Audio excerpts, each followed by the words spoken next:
What unfolds when a charismatic pastor harboring deep secrets encounters a desperate woman with nothing left to lose? Will the truth bring liberation, or will it shatter everything? Sit back, grab your popcorn, and journey with us through this riveting real-life account. In a bustling Nigerian city stood a highly esteemed clergyman named Reverend John.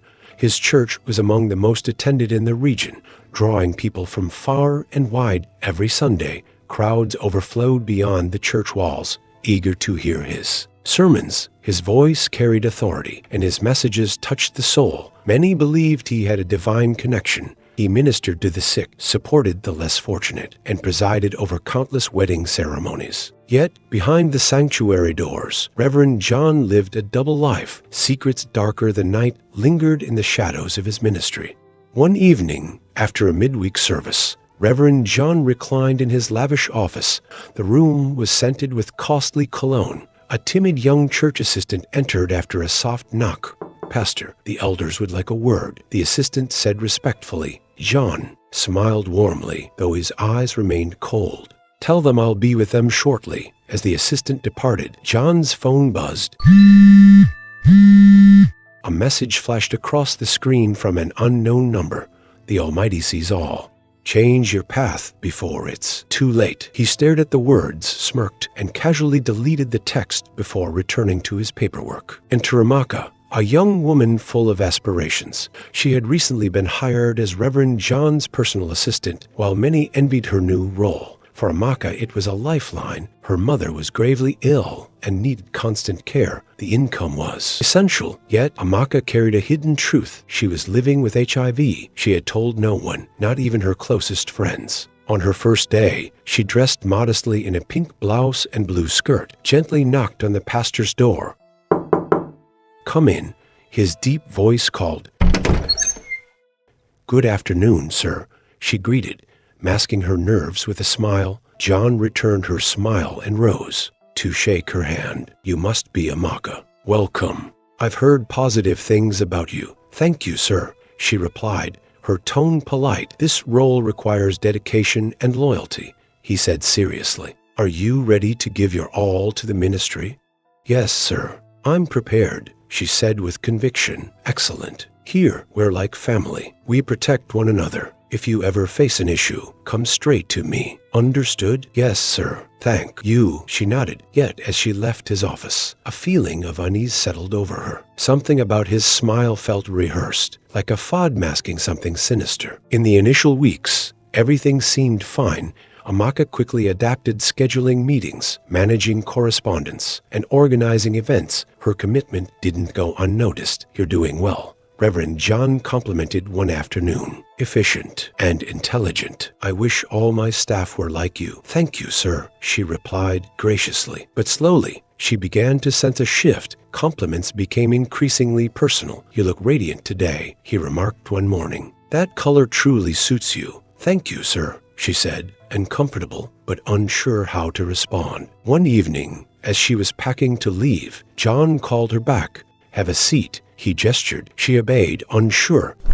"You're not just talented, Amaka," he said, leaning forward. "You're exceptional. Rare. Do people tell you how beautiful you are?" "I don't dwell on that, sir. I focus on my duties," she responded carefully. His gaze lingered longer than necessary. "That's admirable, but you must recognize your worth. A woman like you should be appreciated."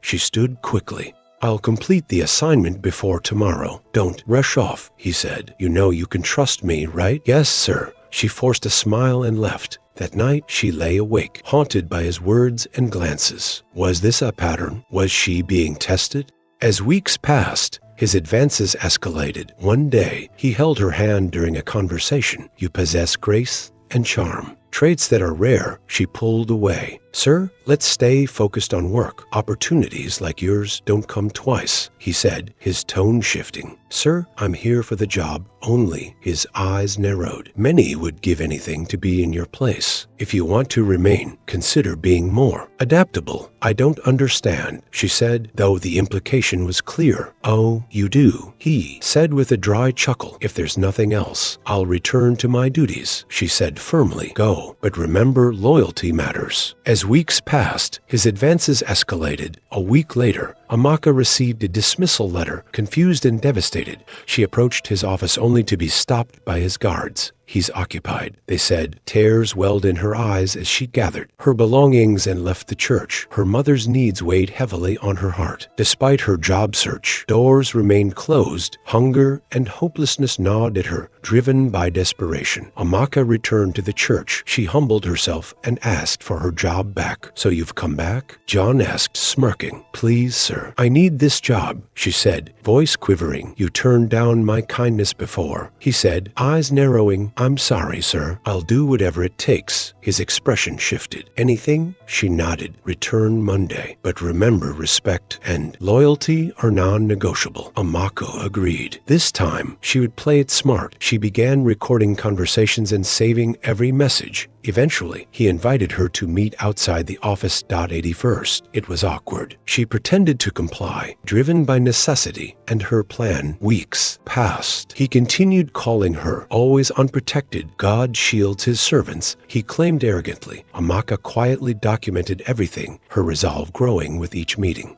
At home, John's wife, Grace, noticed his change. More late nights, more secrets, suspicious.